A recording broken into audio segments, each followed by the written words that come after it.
So good morning guys. तो चलिए start करते हैं आज की यानी कि 29 सितंबर के इंपॉर्टेंट करंट अफेयर्स को। तो इस प्रश्न में क्या पूछ रहे हैं, ये एक बुक है जिसका नाम है मदर मेरी कम्स टू मी।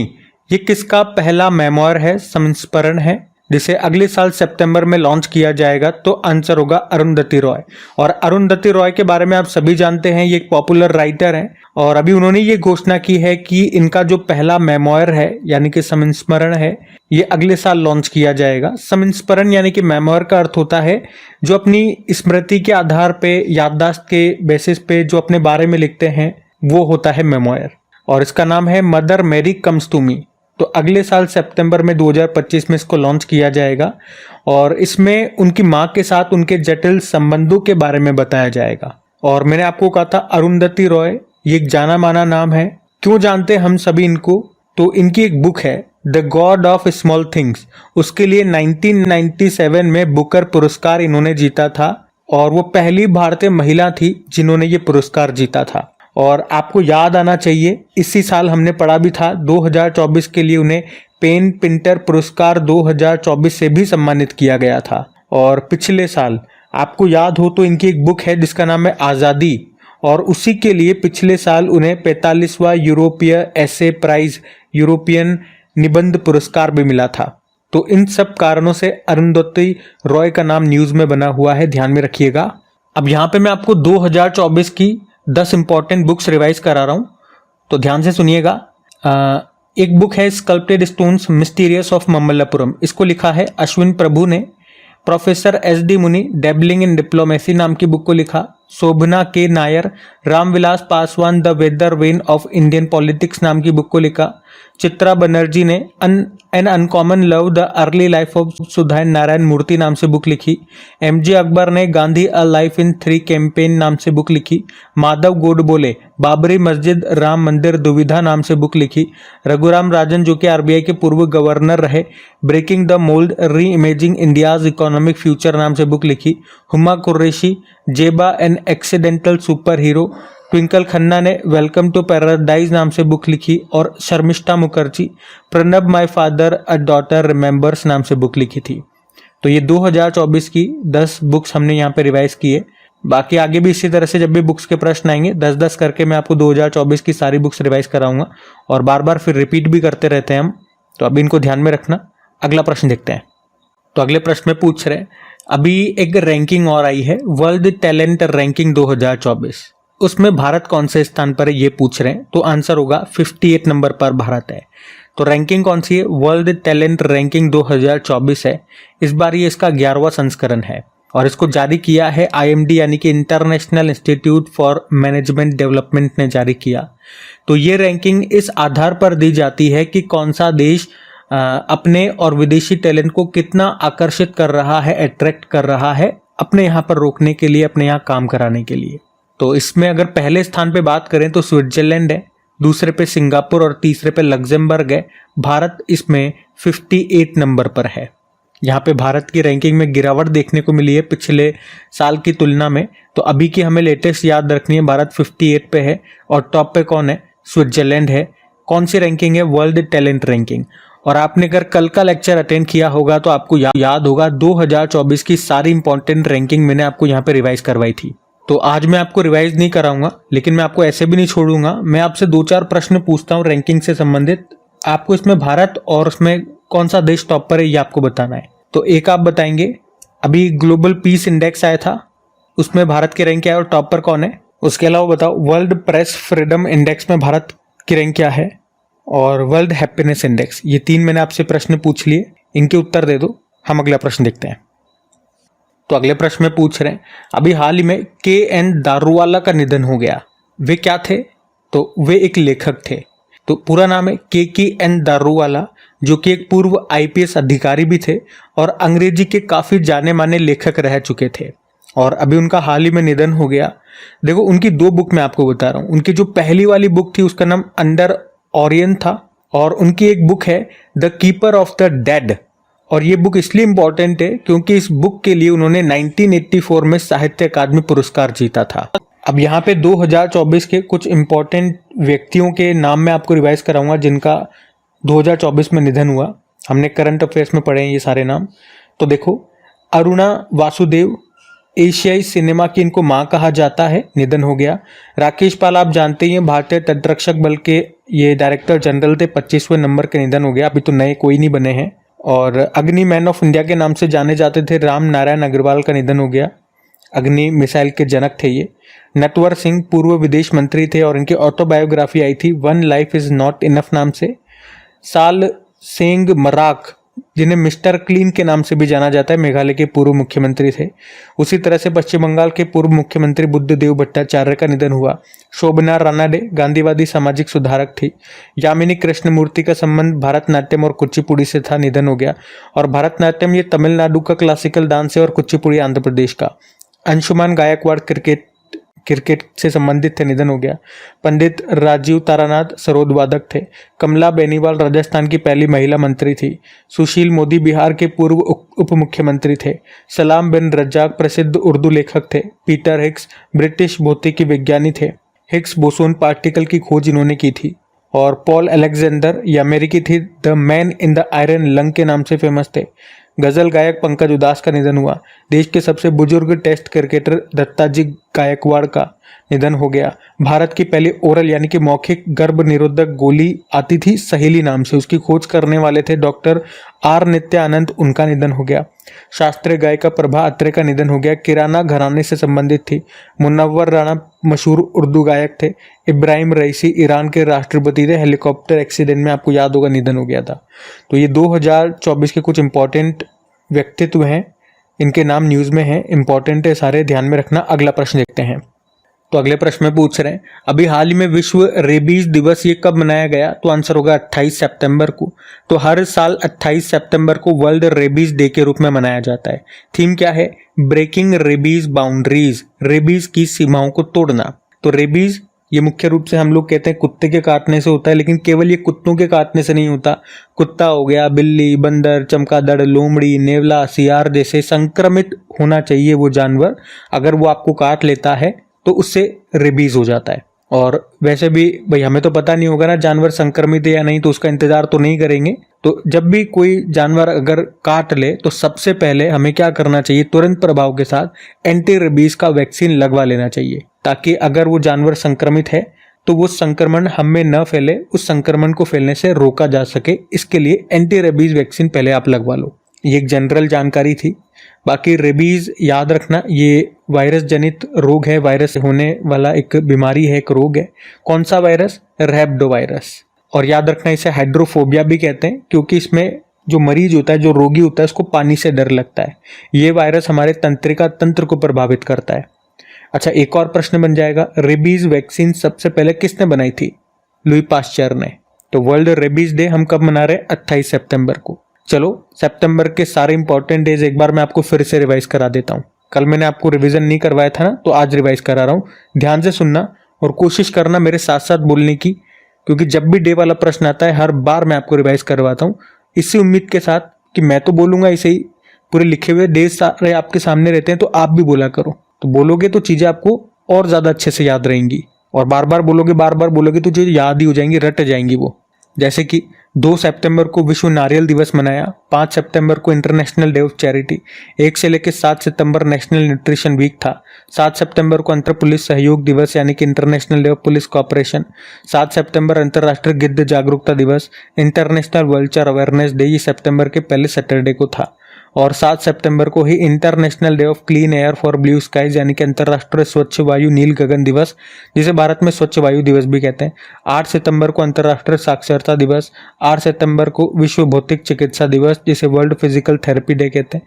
10 सितंबर को विश्व आत्महत्या रोकथाम दिवस, 12 सितंबर दक्षिण सहयोग के लिए अंतर्राष्ट्रीय दिवस, 14 सितंबर को राष्ट्रीय हिंदी दिवस, 15 सितंबर राष्ट्रीय इंजीनियर दिवस और अंतर्राष्ट्रीय लोकतंत्र दिवस, 16 सितंबर को वर्ल्ड ओजोन डे, 18 सितंबर वर्ल्ड बैम्बू डे बांस दिवस, 21 सितंबर को अंतर्राष्ट्रीय शांति दिवस यानी कि पीस डे, 21 सितंबर को ही विश्व अल्जाइमर दिवस और इंटरनेशनल रेड पांडा डे भी होता है, जो सितंबर के तीसरे शनिवार को होता है, और ये 21 सितंबर को था इस दिन।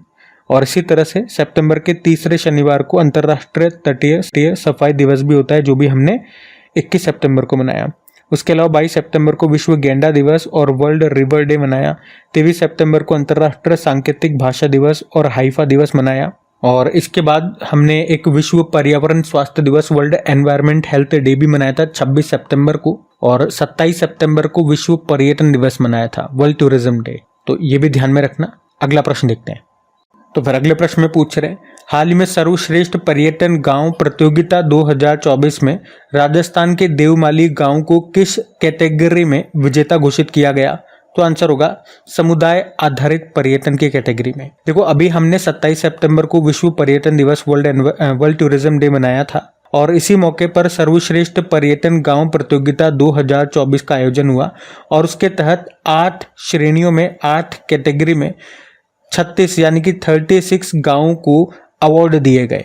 तो मैंने जो आपसे प्रश्न पूछा है क्वेश्चन में, वो राजस्थान का देवमाली गांव के बारे में पूछा है कि भैया इसे किस कैटेगरी में अवार्ड मिला है। तो उत्तर तो हो गया हमारा समुदाय आधारित पर्यटन श्रेणी में। लेकिन इसके अलावा और भी गांव हैं और भी राज्य हैं, तो मैं आपको पूरी लिस्ट यहाँ पे कैटेगरी सहित शो कर रहा हूँ। तो आपको सारे याद नहीं करने, लेकिन अगर आपके राज्य का कोई गांव है तो उसका नाम आपको जरूर याद रखना है कैटेगरी सहित। वैसे ये सारी जो लिस्ट है मैं आपको पीडीएफ में भी प्रोवाइड कराऊंगा, तो अगर यहाँ पे क्लियर नहीं दिख रहा है तो पीडीएफ में आपको मिल जाएगा।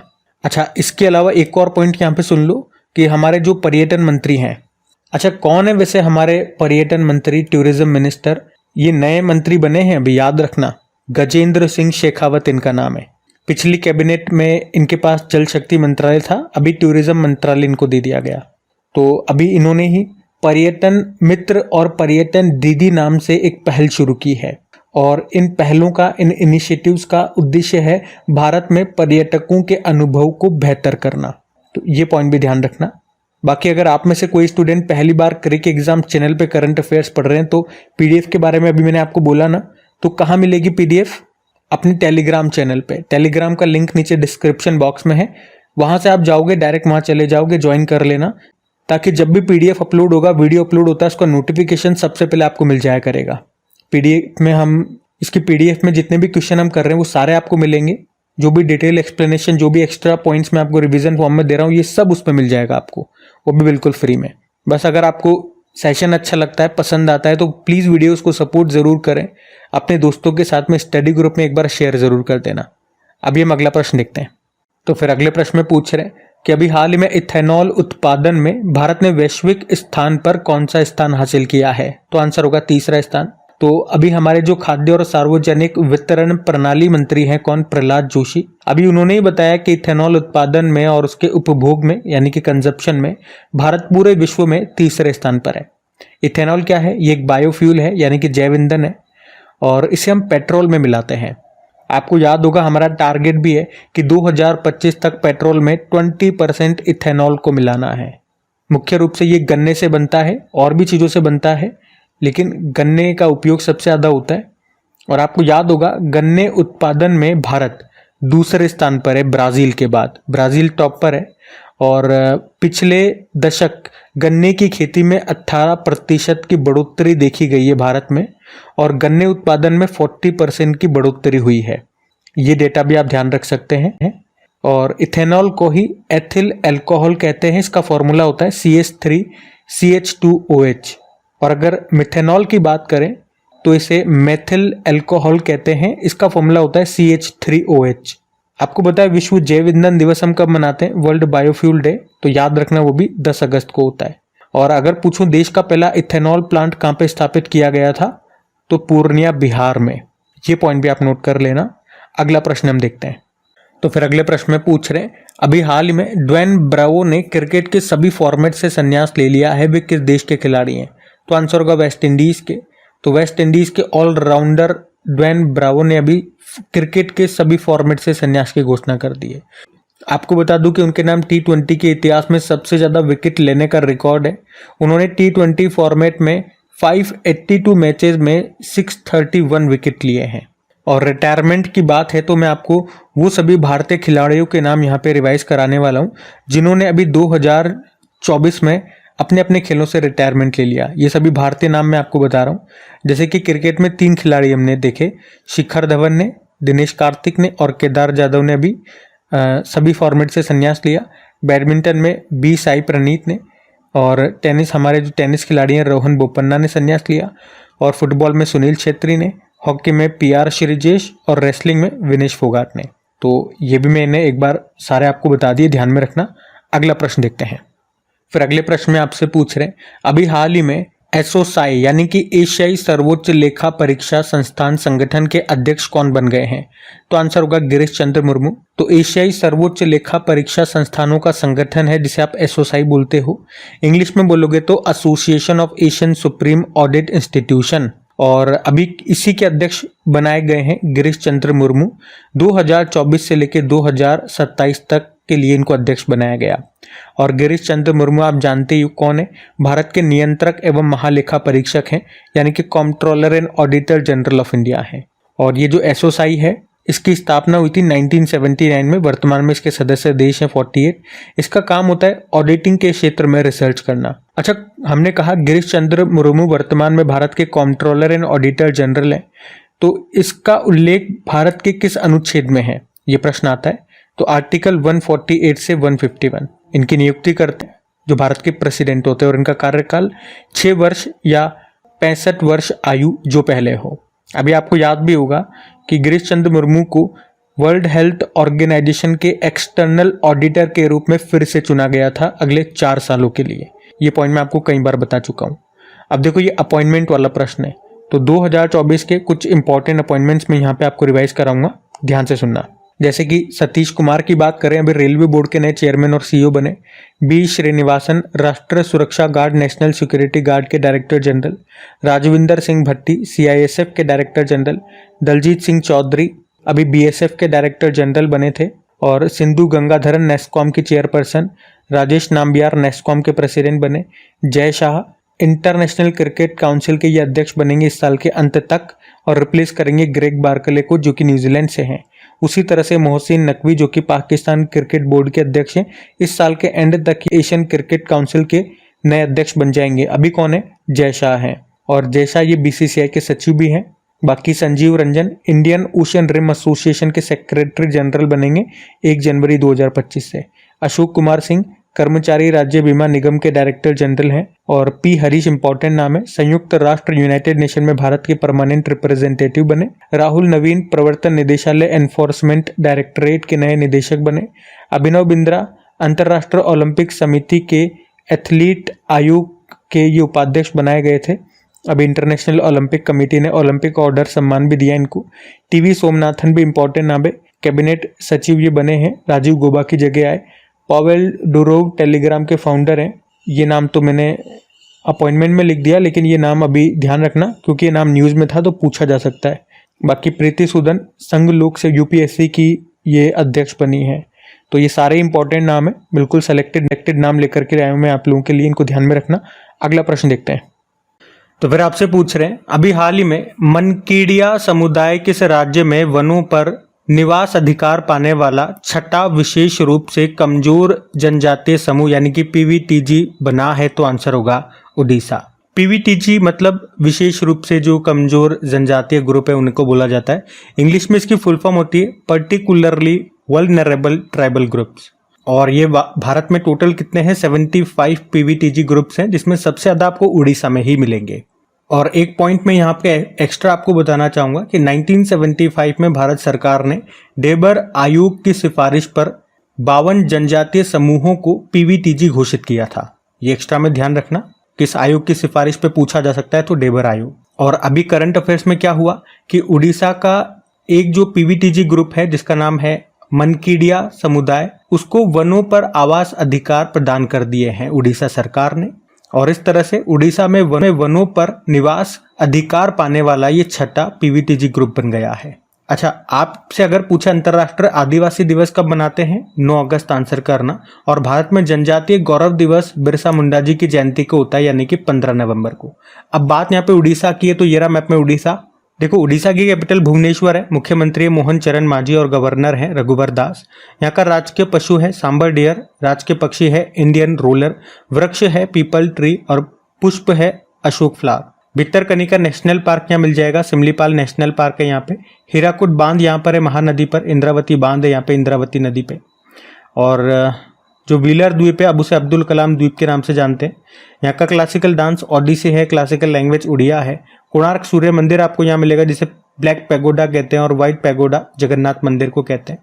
कुछ यहाँ के उत्सव महोत्सव में आपको बताऊं तो नुआखाई महोत्सव हो गया, रजा पर्व हो गया, बाली जात्रा महोत्सव हो गया, कोणार्क नृत्योत्सव हो गया, छऊ महोत्सव हो गया, बोईता बंदना महोत्सव हो गया, शीतल षष्ठी पर्व और धानु जात्रा उत्सव यहाँ का है।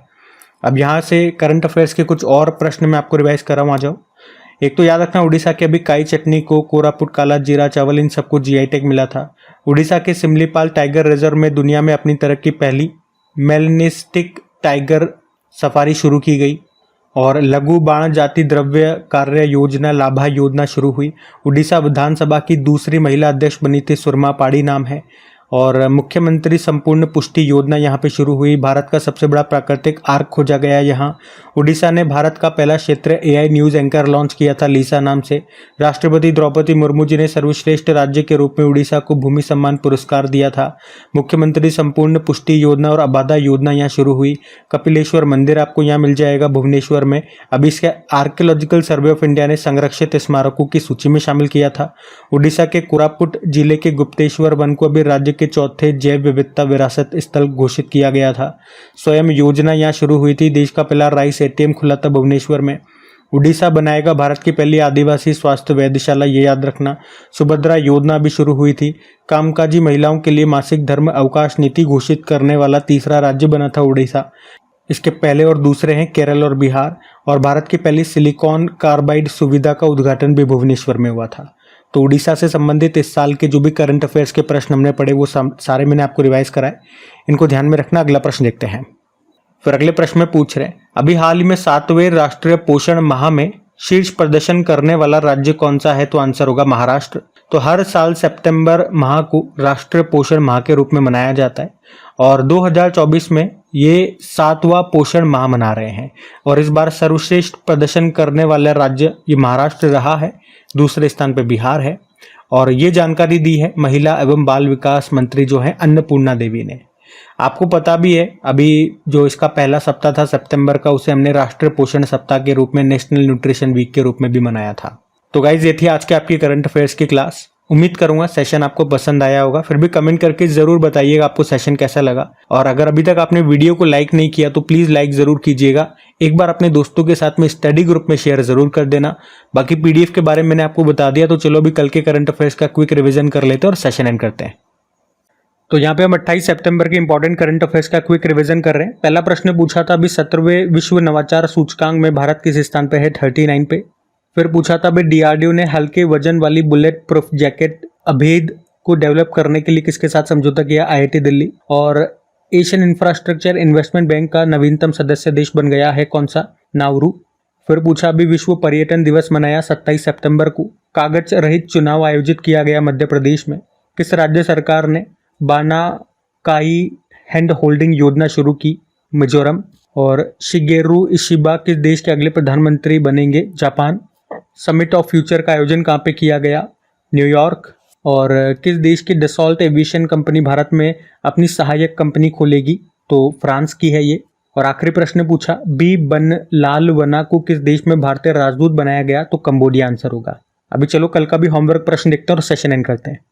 तो कल के वीडियो में पूछा था कि अभी WTO की रिपोर्ट के अनुसार भारत को डोपिंग रोधी शुल्कों में विश्व स्तर पर कौन सा स्थान मिला? तो आंसर होगा दूसरा स्थान। आप सभी ने प्रश्न का बिल्कुल सही उत्तर दिया। अब ये रहा आज का आपका होमवर्क प्रश्न।